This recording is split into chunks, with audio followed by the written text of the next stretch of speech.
පුවන් සුබ දවසක් ප්‍රාර්ථනා කරනවා හැම දිනාටම.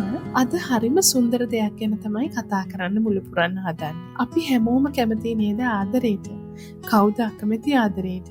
ආදරය කරන්න, ආදරේ ලබන්න, ආදරේ විඳින්න හැමෝම කැමති. පොඩි ලදරු වගේ කාලේ ඉඳන් මහල්ල දක්වා කැමති දෙයක් තමයි මේ ආදරය කියන එක. ඉතින් අපි ආදරය කරන්න එක එක දවස් වෙන් කරලා තිබුණට ඒකට වෙලාවක් කලාවක් ඕනේ නැහැ. හැමදාම අපි අපේ යවටින් අයට ආදරය කරන්න පුළුවන්. එහෙම කරනකොට හැමෝගෙම ආදරය નિરાයාසයෙන්ම Tamanට ලැබෙනවා. මේ ඔක්කොම මම මුලින්ම කිව්වේ අපි ආදරය කරනවට ආදරයට කොච්චර ආදරය කරනවද කියලා පොඩ්ඩක් මතක් කරලා දෙන්නයි. මේ දේ එක්කම මම ඔයාට අද කියන්න යන්නේ අපේ කුසේ ඉන්න රත්තරන් දරුවා කොච්චරනම් කැමතිද ඔයා එයාට ආදරය කරනවා නම් කියලා. බබා ඉපදුනාම නම් අපිට එයාට ඕන විදිහට ආදරය දක්වන්න පුළුවන්.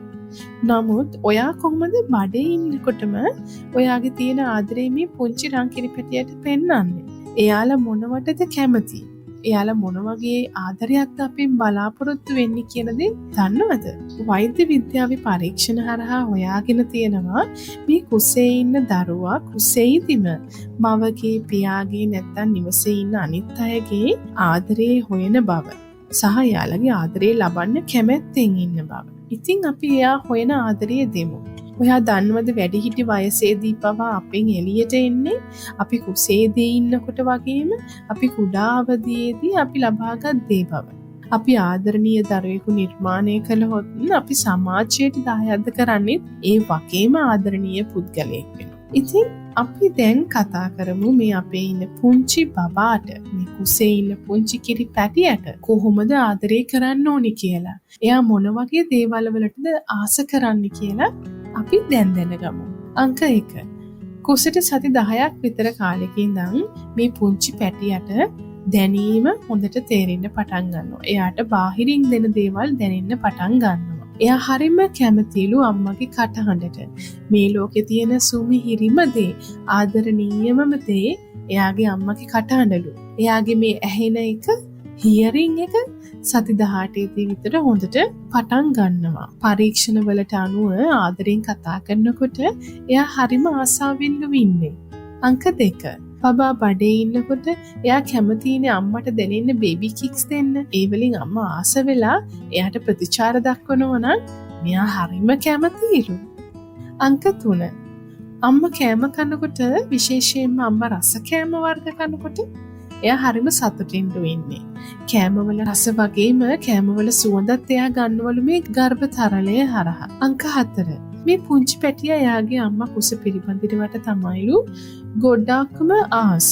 කතා කරන එකටත් වඩා මේ කුස ආදරෙන් අත ගන්නවා නම් ඒක තමයි එයා මේ ගර්භණී කාලයේදී ලබන ආදරණීයම දේ කියලා තමයි පරීක්ෂණ වලින් හොයාගෙන තියෙන්නේ. තව දෙයක්. එයා මේ ටච් එක කාගේද කියලාත් හොඳට අඳුනගන්න දන්නවලු. මේක අම්මගේද තාත්තගේද නැත්නම් ගෙදර ඉන්න තව කෙනෙක්ගේද කියලා එයාට හොඳට අඳුනගන්න පුළුවන්ලු. අංක 5. අම්මා රිලැක්ස් එකේ ඉන්නවා නම් එයා හරිම ආසයිලු. දවසේ වැඩ ඉවර කරලා රැට ඇඳට ගියාම එයාගේ කික්ස් එහෙම වැඩිපුර සිදු කරනවා කියලා තමයි හොයාගෙන තියෙන්නේ. අංක 6. අම්මා කැමතිම සින්දු. ඒ කියන්නේ ආස පොත්පත් එහෙම ශබ්ද නගා කියවනකොට මේ පැටියා හරිම කැමතිලු. අංක 7. අම්මා අදහන ආගමක මෙඩිටේෂන් වර්ගයක්. ඒ කියන්නේ ඕනම භාවනා ක්‍රමයක් එක්ක නිරත වෙනකොට එයා අම්මගේ හાર્ට් බීට් එකත් එක්ක සම්බන්ධ වෙන්න බලනවලු. ඒ වෙලාවේදී අම්මගේ ඇතිවෙන හෝමෝන ක්‍රියාකාරීත්වය මගින් මේ පුංචි පැටියත් මේ රිලැක්සේෂන් එක ලබා ගන්නවා. ඒ වෙලාවටත් එයා හරිම ආසාවෙන්ලු ඉන්නේ. මේ ක්‍රම මගින් බබා ගර්භණී කාලයේදී එයාගෙන් පිටත ඇති ලෝකය මොකක්ද කියන එක ඉගෙන ගන්නවා.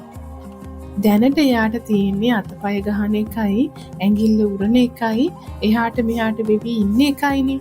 ඊට අමතරව බාහිරින් අම්මගේ පරිසරයෙන් ලබා දෙන එක ඉක්මනට ඉගෙන ගන්නවා. එයා ආස කරන දේවල්, ශබ්ද එයාට ලැබුණාම ඒවා විඳිනවලු.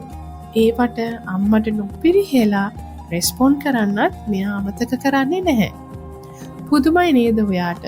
අපි හිතන්නේ නැති වුණාට මේ ගර්භාෂය ඇතුලේ මේ සති 40ක කාලය තුල වෙනම ලෝකයක් එක්ක ඔයා ජීවත් වෙනවා කියලා දැනගත්තාම ඒ ලෝකය අම්මගේ ආදරණීය ලෝකයෙන් දේවල් අරගෙන හරිම ලස්සනට වර්ධනය වෙලා මේ ලෝකයේ සැබවින්ම දකින්න සියලු දෙනාම සතුටු කඳුළු වලින් පුරවන්න මග බලාගෙන ඉන්නවා කියලා තමයි අපිට කියන්න තියෙන්නේ. ඉතින් මේ ආදරණීය අපේ හැඟීම අපි නොවඬුව ලබා දෙමු. ඒ ලස්සන ලෝකයක් බිහි කිරීම වෙනුවෙන්. එහෙනම් නැවතත් හමු වෙමු අලුත්ම දැනුමත් එක්ක. එතෙක් පරිස්සමින් ඉන්න.